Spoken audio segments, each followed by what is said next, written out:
Near Asia, in the warm waters of the Pacific Ocean, is a group of islands called the Philippine Islands.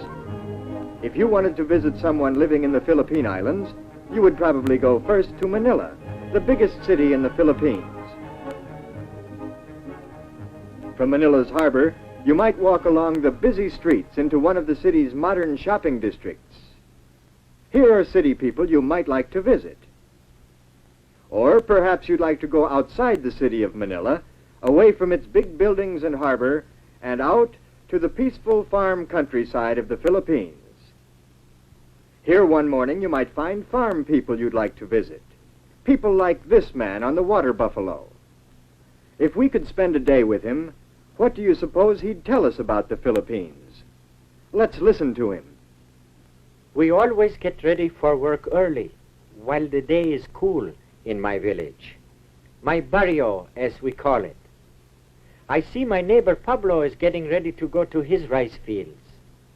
He too has a water buffalo, what we call a carabao. Carabaos are used for doing heavy work, hauling loads, plowing fields and such. Although another of my neighbors, Cesar, has a modern tractor he uses in his large rice fields. Other neighbors of mine take the village bus to go shopping in the next barrio or to plantations where they work. Before I, too, go to work, I usually have breakfast at my house. I built it high above the damp ground of strong bamboo and nipa leaves which grow nearby. In our open kitchen, I see my wife Dolores is making breakfast. There is plenty of fresh fruit, papayas and mangoes from the trees around us. And we have, steaming hot rice from my rice fields, of course. My son Ramon is still asleep inside the house, but not for long. I can hear my daughter Juanita telling Ramon to wake up. Wake up, Ramon, she says. We're having a special treat for breakfast in honor of your birthday. Birthday? Ah, then Ramon remembers. Today he is 9 years old. There is to be a party for him this afternoon, and many presents. He had better not sleep late today. So Ramon quickly rolls up his straw bed, his petate, it's called, and puts it away in the corner. Ramon goes to wash, while my daughter finishes setting the table. Though Juanita is only 12 years old, she is already a big help to her mother. I see she has set the table well. Soon Ramon comes back nice and clean. Happy birthday, I tell him, as we begin eating. In honor of Ramon's birthday, today with our rice we are eating tuyo, a kind of dried fish. Ramon likes it very much. But I think his mind is also on the presents he hopes to get later at his party. After breakfast, it is time for me to go to work in my rice fields. Soon the planting season starts, and I have much plowing to do. In a little while, my children leave too. Ramon and Juanita must also start out early from our house, for the public schools they attend are a long way from home. On their way, they pass our village stores, tiendas we call them, a name handed down from the Spanish, just as Ramon and Juanita's names are also Spanish. And they pass our village church. It is old, for it was built by the Spanish missionaries many years ago.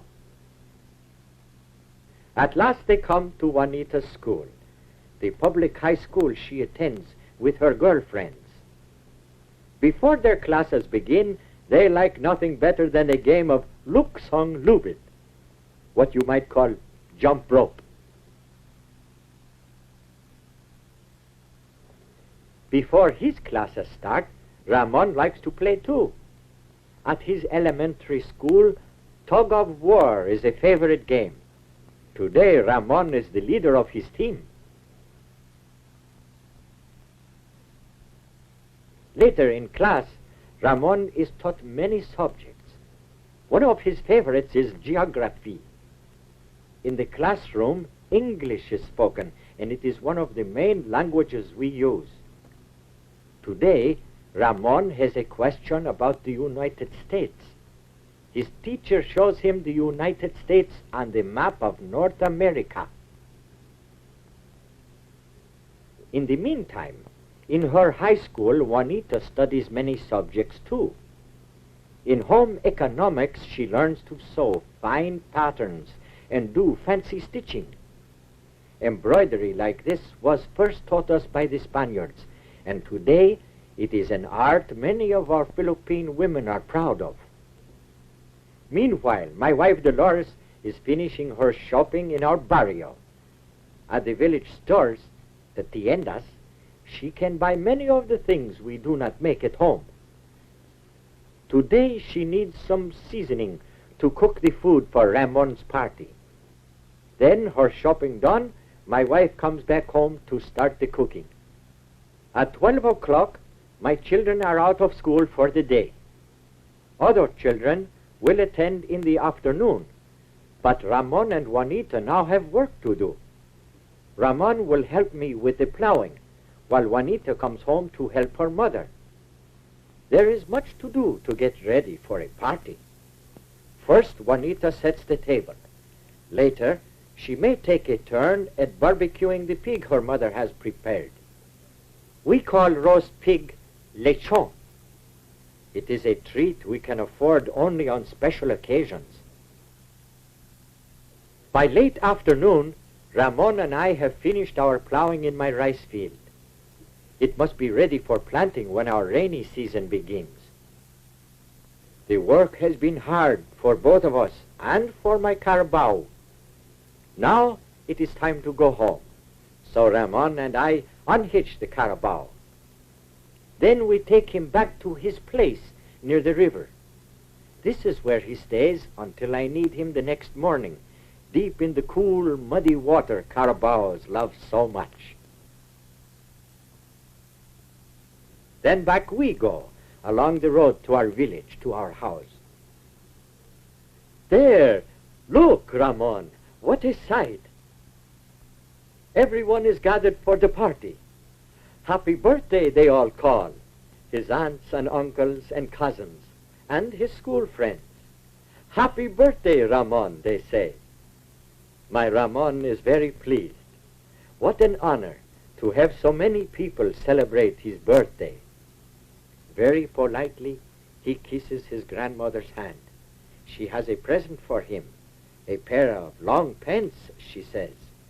Ramon thanks her and greets his grandfather, too.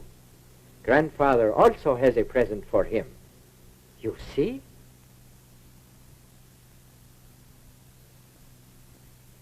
A nice new shirt he brought all the way from Manila. Thank you, says Ramon. After he has cleaned up, Ramon thanks me and his mother, too, for the many presents and the food being served at his party.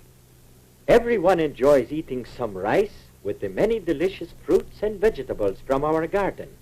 And, of course, Ramon's favorite, lechon, the roasted pork. Soon it is time for dancing. I watch with my family as my friends and neighbors enjoy themselves. We Filipinos like having a good time once in a while, for our way of life is usually pretty hard and simple. Of course, with a family like mine, it is a contented life too. For our children are our real riches.